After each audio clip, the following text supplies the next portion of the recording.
Good morning.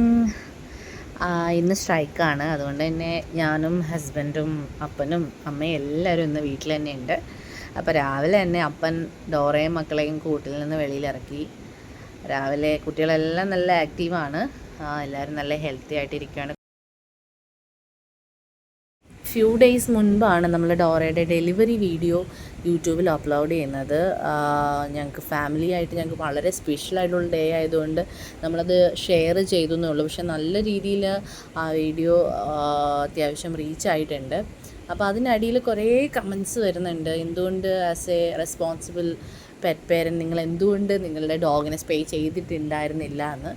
Actually നമ്മളത് ചെയ്യാതിരുന്നത് കുറച്ച് concern കൊണ്ടാണ്. കാരണം സ്പേ ചെയ്ത് കഴിഞ്ഞാൽ അതിൻ്റെ ആഫ്റ്റർ എഫക്റ്റ് ഡോഗിന് ഇതുപോലെ ഒബിസിറ്റി ഉണ്ടാവാൻ ചാൻസ് ഉണ്ട്, ക്യാൻസർ ഉണ്ടാവാൻ ചാൻസ് ഉണ്ട്.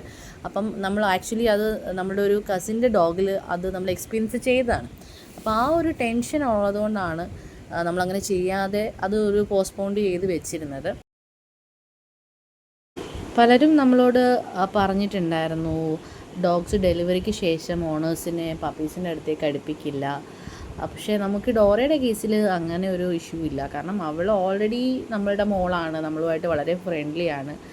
അപ്പോൾ അവൾക്ക് ആ ഒരു വിശ്വാസമുണ്ട്, അവളുടെ കുഞ്ഞുങ്ങളെ അവളുടെ അമ്മ അപ്പ ടേക്ക് കെയർ ചെയ്യുമെന്നുള്ള ആ ഒരു കോൺഫിഡൻസ് അവൾക്കുണ്ടെന്ന് തോന്നുന്നു. സിംബക്കുട്ടൻ എന്തോ ആലോചിച്ചൊക്കെ ഇരിക്കുകയായിരുന്നു. അപ്പോൾ ഞാൻ അവൻ എൻ്റെ അടുത്തുനിന്ന് മാറുന്നു പോലുമില്ല.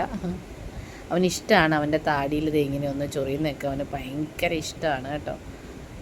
ഇരിപ്പുണ്ട്, അവൻ ഭയങ്കര സൈലൻ്റായിട്ട് ഇരുന്ന് തരും. ഡോറയ്ക്ക് പുതിയ ഫ്രണ്ട്സൊക്കെ ആയിട്ടുണ്ട് ഇവിടെ. ആക്ച്വലി എനിക്ക് ആ മോളുടെ പേരറിയില്ല, കാരണം ഞങ്ങളിവിടെ റെൻറ്റിന് വന്നിട്ട് ഇപ്പോൾ ഏകദേശം ഒരു 2 മാസം അല്ലെങ്കിൽ 3 മാസം ആവുന്നേ ഉള്ളൂ.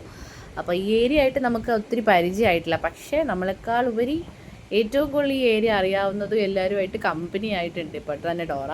കാരണം നമ്മുടെ വീടിൻ്റെ ഫ്രണ്ട് എന്ന് പറയുമ്പോൾ ആക്ച്വലി റോഡാണ്. അപ്പം സ്കൂളിൽ പോകുന്ന കുട്ടികളും അതുപോലെ ഓഫീസിൽ പോകുന്ന ആൾക്കാരും ഒക്കെ ഈ റൂട്ടിൽ കൂടെ സ്ഥിരം പോയി വരുന്നുണ്ട്.